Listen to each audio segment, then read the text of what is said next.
আপনারা জানেন যে আগামীকাল ঢাকা বিশ্ববিদ্যালয়ের কেন্দ্রীয় ছাত্র সংসদ নির্বাচন যেটি ডাকসু সেটি অনুষ্ঠিত হচ্ছে। তো এই নির্বাচনকে কেন্দ্র করে এই নির্বাচনী পরিবেশ এবং সামগ্রিক পরিবেশ সুন্দর এবং স্বাভাবিক রাখার স্বার্থে আমাদের ডিএমপির মাননীয় কমিশনার মহোদয়ের নির্দেশনা এবং নেতৃত্বে আমরা একটি নিরাপত্তা পরিকল্পনা প্রণয়ন করেছি। সেটি আজকে ভোর 6টা থেকে আমাদের সেই নিরাপত্তা পরিকল্পনা অনুযায়ী আমাদের ডিপ্লয়মেন্ট শুরু হয়ে গেছে ইতিমধ্যে। আর আমরা সর্বোচ্চ নিরাপত্তামূলক যে ব্যবস্থা, ঢাকা বিশ্ববিদ্যালয়ের এটি একটি গুরুত্বপূর্ণ নির্বাচন, তো সেই গুরুত্বের বিবেচনায় আমরা সর্বোচ্চ নিরাপত্তামূলক ব্যবস্থা সেটি গ্রহণ করেছি।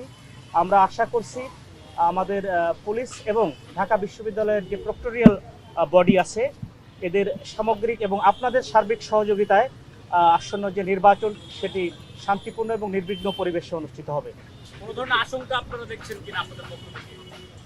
আমরা এখনো তেমন কোনো আশঙ্কা আমরা লক্ষ্য করছি না, তবে আমাদের নিরাপত্তামূলক ব্যবস্থা যেটি আমরা সবকিছু মাথায় রেখে আমাদের নিরাপত্তা পরিকল্পনা করতে হয়, তো আমরা সেটি সবকিছুকে মাথায় রেখেই আমাদের নিরাপত্তা পরিকল্পনা আমরা সাজিয়েছি।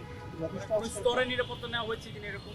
আমরা একেবারে আপনার এই পুরা বিশ্ববিদ্যালয় কেন্দ্রিক যে নিরাপত্তা নিশ্চিত করার জন্য আমরা সর্বোচ্চ আপনাদেরকে বলেছি সর্বোচ্চ পর্যায়ের যে নিরাপত্তা সেটি নিয়েছি।